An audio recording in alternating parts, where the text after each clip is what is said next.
Olá pessoal, eu sou o professor Gustavo Viegas e este é o Toda Matemática.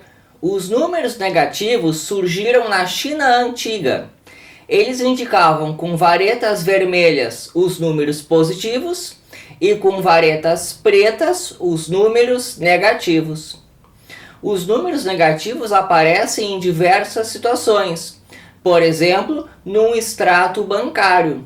Se uma pessoa abre uma conta, deposita R$ 250, mas faz saques num total de R$ 300, então essa pessoa tem uma dívida de R$ 50, que nós indicamos como menos 50.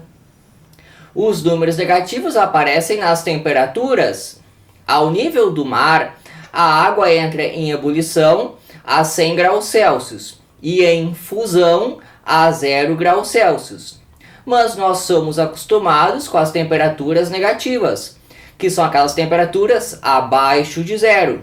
Por exemplo, o menos 10 graus Celsius. Ou ainda, o nível do mar ele é definido como sendo a altitude de 0 metros. Nós podemos indicar as profundidades utilizando números negativos. Suponhamos que o fundo do mar esteja a 400 metros da superfície. Então, a profundidade desse fundo do mar pode ser indicada como sendo menos 400 metros. Uma ideia parecida acontece em alguns elevadores. Os andares abaixo do solo recebem numeração negativa. Aqui eu mostro um painel de elevador em que aparece o andar menos 1. Então nós temos os números inteiros. Nós pegamos o zero e os outros números naturais e agora o negativo de cada número natural. Menos 1, menos 2, menos 3, menos 4 e por aí vai. E o menos zero é o próprio zero. Então esse é o conjunto dos números inteiros indicado pela letra Z. A história dessa letra Z é assim, ó. Em 1935, o Landau, que é alemão, adotou a letra Z para representar os inteiros, porque em alemão a palavra número começa com Z. E um grupo de matemáticos franceses chamado Grupo Bourbaki gostou da ideia e a difundiu bastante. E foi assim que ficou associado a letra Z ao conjunto dos números inteiros. Os números negativos apresentam um problema. Eu posso ter 2 pedras, eu posso ter 1 pedra, eu posso ter 0 pedras, mas eu não posso ter menos 1 pedra, menos 2 pedras.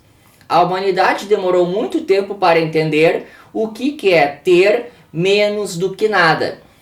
Por exemplo, em 1544, o Stiefel chamava os números negativos de números absurdos. Em 1545, o Cardano chamava os números negativos de números falsos. Então, olha só, números absurdos, números falsos. Isso mostra a rejeição aos números negativos. Eles ainda não conseguiam entender o que é essa ideia. Tanto é que foi só em 1867 que o Hankel escreveu um trabalho em que fica ali de fato bem definido o que é um número inteiro.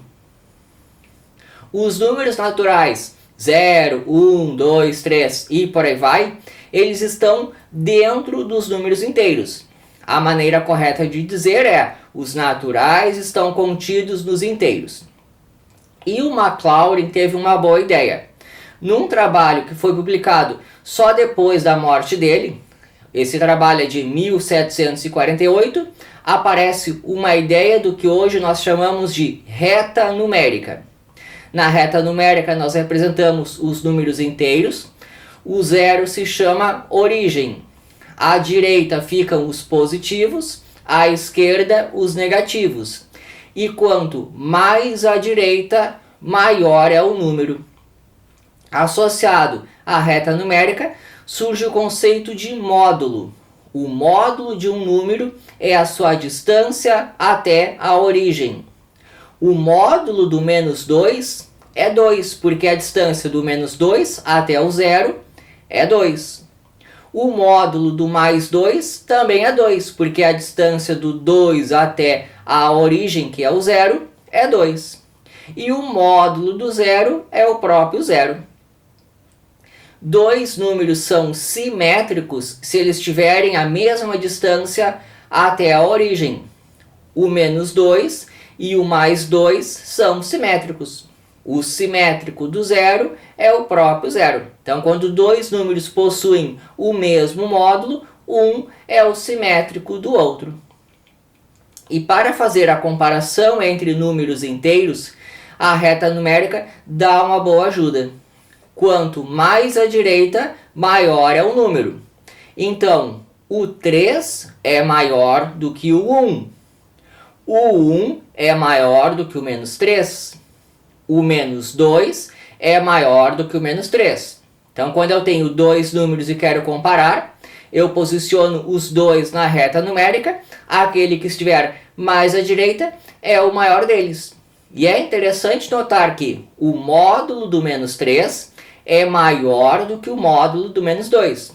Mas, de qualquer forma, o menos 2 é maior do que o menos 3. E é isso aí. Espero que tenham gostado. Muito mais vocês encontrem. Todamatemática.com